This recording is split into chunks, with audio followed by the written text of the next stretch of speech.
Hello, hello, hello. Welcome back to Kerno EXP. Today we're on the North Cornish Coast and we're heading towards an old mine called Wheel Tie. We're going to have a little walk around there and I'll tell you a bit about what the buildings were, and then what we're going to do is we're going to head further down. So I'll just show you a minute. So we're going to head further down that way and then we're going to go and fly the drone, folks. So I hope you enjoy. And yeah. So Chris thoroughly enjoyed his drone flight yesterday, which is awesome.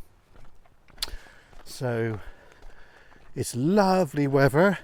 It's about time, because we've been quite a few weeks with rain and wind and horrible crap weather, so we're making up for lost time. So today is Wednesday the 16th of the 8th 2023 and it's 2:35 p.m. and this evening we're off with another member of the crew and we're going to do a very short paranormal investigation and an explore of a very old barn that we've discovered. Something new, something different, so that'll be good. So we're keeping contact with all the crew, and then later Friday or Saturday we've got a planned fry up, so that'll be good as well. So we've got some good stuff coming, folks. So it's just great to see the sun after a big break from it. So yeah, God, it's beautiful here today and it's not too windy. We can definitely fly the drone, which is awesome stuff. Yeah, it's all good. So there's quite a few birds in the air. They've just flown down that way now, so that's kind of okay. So yeah, we'll be fine. So I hope you're all enjoying the sun at the moment.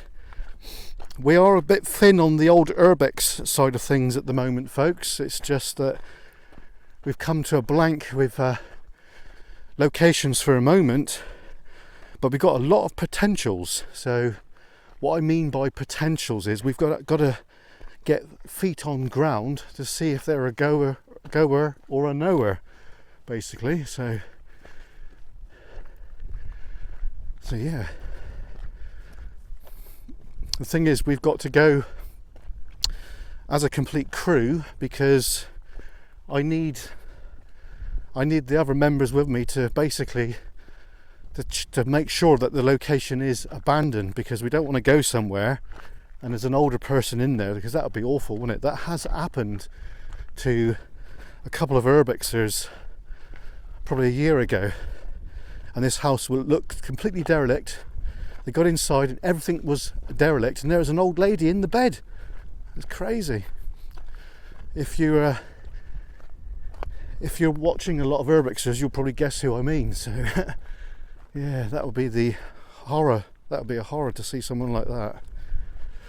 Right, so Wheel Tie. This was once a tin and copper mine, and in the later years of this mine, there was a chap, I forget his name now, but he actually used to do underground tours here for the public when the head frame was here and the little winder and all the processing side of it.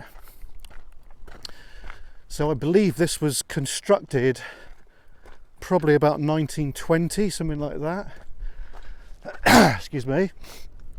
So these buildings here, these look fairly modern in construction.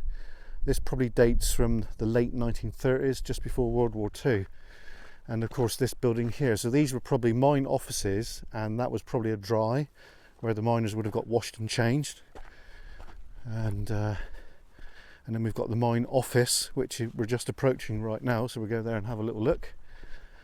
And the head frame would have been right there, and the winder was probably there, and that was probably a spare winder, or it could be the remains of the crusher, which is probably more than likely what it was, and that was probably the winder over there. We'll go and have a look at the winder a minute. Yeah, I'm fairly confident I've got that right now. So yep, that was the crusher and that was the winder, so I'm pretty sure I'm correct in that one. So you can see where the head frame was. That's part of where the head frame was, where the timbers would have went straight in. And this is the winder because it's, if I remember rightly, there is a half wheel pit on one side. Yeah, this is definitely the winder, folks. Horizontal steam winder. You can see this is where the piston rod went up and down, and the flywheel would have been there, right there. So this would be the big hand going around like that, if you can imagine it, and that would be the wheel. And that their pit just over there, which we'll go and have a look right now, is where the drum was. Now the drum would be, yeah, definitely, here we go. That's the winding drum there. That's where the wheel, the wire rope would have been wrapped around, and it would have went straight up into the head frame. And I think we can confirm that by looking at a photograph over here. So we're going to have a look, and I'm pretty sure I'm on the money. On the money, honey. Dee, dee, dee, dee, dee. Right, let's confirm it. There we go. There's pictures of the head frame there. And yeah, let's have a look there a minute.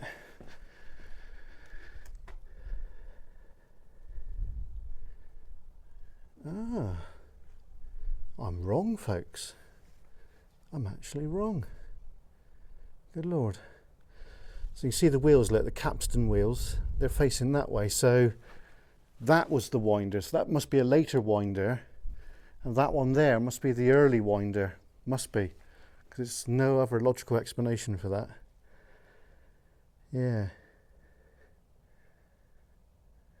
Yeah.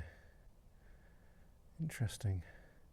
Unless, right, unless the wheel, the capstan wheel went down and the rope went down and it was on another pulley, then it went back into this building here, because that building there is the building we were just looking at, and that could be the emergency winder, but I don't think we're going to know, to be honest, 100%, unfortunately.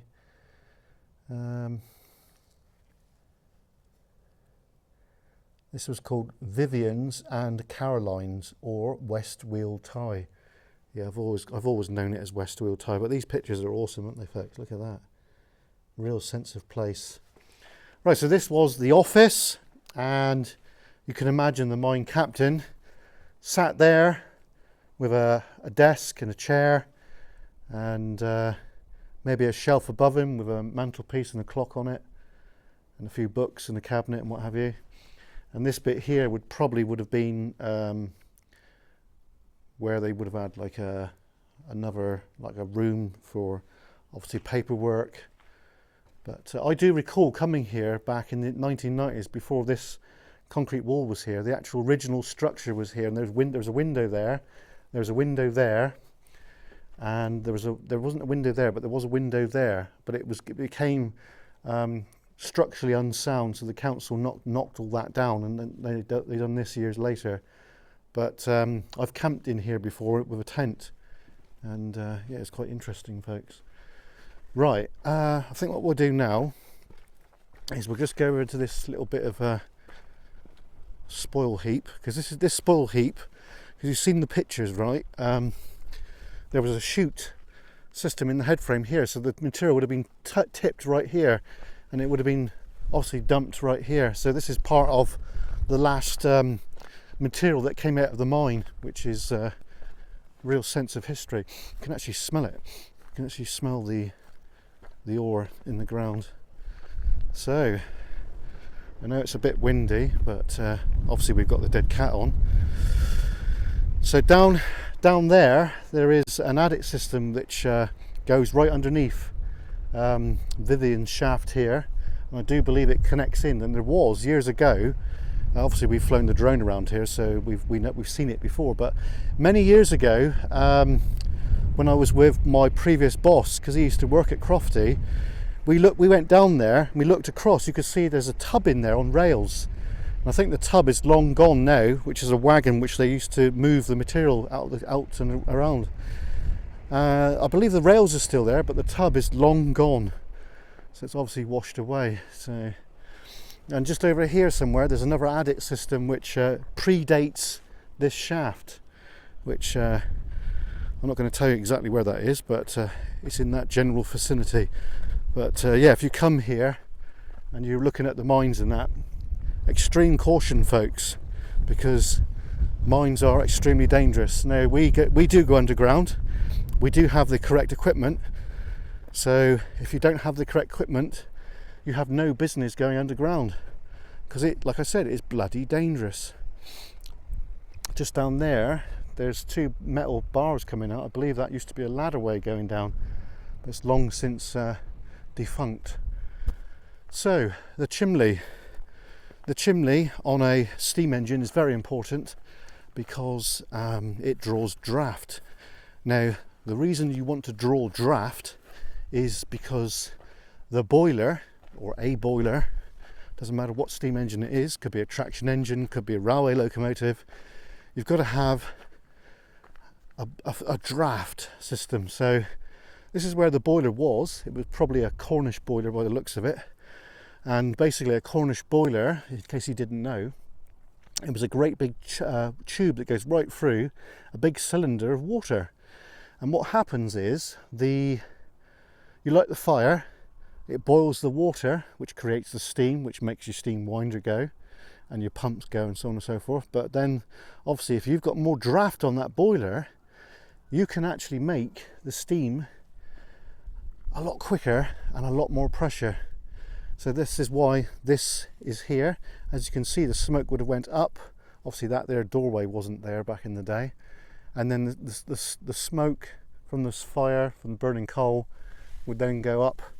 And of course, because it's a chimney, there's created suction, which then makes the engine works very efficiently. Very crude way of doing it, but it worked. And that was first introduced by a chap called Richard Trevivick. He's the one that developed the Cornish boiler and basically developed high pressure steam, which was all done in and around Camborne and Redroof, which is where I'm from, and we're very proud of that, folks.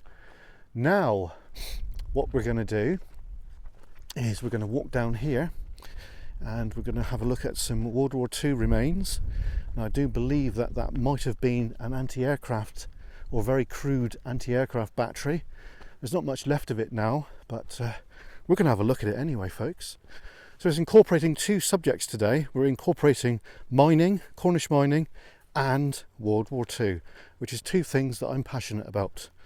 And it's part of our heritage, and we should cherish it. And I know you guys that have been watching for a long time would agree with me. So you can see that lots of mining and so on and so forth has taken place here because of all the humps and bumps in the ground here. So we're just bordering a well-known former RAF station, and it is RAF Portreif or Nanskuk, and that was a bomber station during World War II. Very active location during the war. I have seen some archive video of the site in operation during the war, and because this is my most local RAF station, I'm fascinated by it. And when I was in the Air Cadets, we actually stayed the night here on site, which was quite interesting. A lot of things have been removed from the airfield since it closed, and of course during the Cold War it was a chemical weapons department, and they manufactured nerve gas and lots of horrible things. And that site, apparently they bulldozed it, and some of the things that they had underground, they buried it deep underground. So there is a gate here. Looks like we could gain access if we wanted to, but technically we're not allowed, so we're not going to. But it is a radar station today. You can just see the ball over there. So it is active MOD, Ministry of Defence, RAF radar station. So We're not allowed to go on site. I'm not allowed to fly the drone in there because it's a controlled airspace, which is fair enough. But we are going to fly. And we're going to fly on the coast in a minute. So before we do that, we're going to have a look at these remains of potential anti-aircraft battery. Potential. I'm not saying it is. I might be wrong, but it is a bit of a mystery because there's not much documented about the site. Now, Adam or Jeff, if you're watching, if you can tell me anything about this unusual looking structure, that would be great, because it is of interest, and of course it is from World War II. Now, it does look like a series of bus stops, but I assure you they're not bus stops. But they do look something like it, but they're not, folks. So yeah. So we're coming to a back castle here, and that back castle is connected to the deep adit. It does go down quite a way, so quite interesting. Right, so we'll have a quick look at the Bat Castle, which is basically an adit system which has been capped many moons ago, and we should just show you guys. So it looks like, yeah, this has been put in fairly recently by Cornwall Council or whatever. But anyway, have a look down the shaft. That's looking down, folks. And then we shall just go around the opposite side, have a little looky. Yeah, so it does quite corroded, that, isn't it? Good Lord. Okay, so now we shall have a look up here.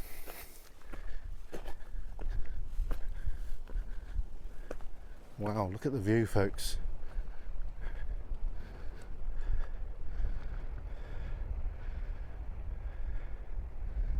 Magic, isn't it? So we do have a bit of offshore wind, which is good because that will keep the drone inland a bit. So we're going to go and fly around there in a bit, which will be quite good. But first, we want to go and look at these, as we call them, the bus stops.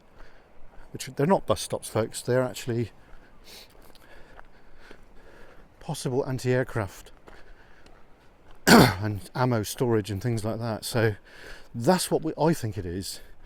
I think it's anti-aircraft, and that's where they kept their ammo. But like I said, if you know differently, please let us know, because this one is a bit of a mystery. It does look like a small shelter in the middle, so I really do think they're anti-aircraft, but at this moment in time we don't really know. Now we can see that it definitely is 100% World War II construction without a shadow of doubt. So is it possible that there was some crew that went in there to shelter as the gun was being fired? Now I'm assuming, now I don't know, folks, I don't know this, I'm assuming, right, that there was an anti-aircraft gun here, right here, and that's where they sheltered back there. Now, whether that is the case or no, I don't know. I just don't know. It's a mystery. It really is a mystery. Obviously, there's been a bit of erosion here over the years. I don't want to go too close to that.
Right, hi folks, so this is the end part of the video now. Do hope you enjoyed what we've done today. We do have quite a long video, which is brilliant. So this area here is steeped in history and a bit of mystery. And do you know what, I've never really walked to the end of this before, so I think today might be our first time. So let's, so we've got a sheer drop on either side, so it is precarious. Don't come down here if you've got a nervous disposition and if you're not very good with heights, because as we can see, there is a sheer drop on either side. Now, I don't think I'm going to go all the way today, unfortunately, but it is quite an interesting spot, folks. So you know, lovely bit of history here. I believe there was a shipwreck here back many decades ago that went aground here. So we can see that we've got a bit of quarry dug out on that side, and yeah, I think we'll leave that for another day actually. But you know, it's quite an interesting spot. We've got World War II history, and do you know what, I never noticed that before. Look, there's like a zigzag path going down there. I never noticed that before, so that's quite interesting. So it does remind me of Portreath, this location, which Portreath is just along the coast there. So yeah, quite an interesting spot, steeped in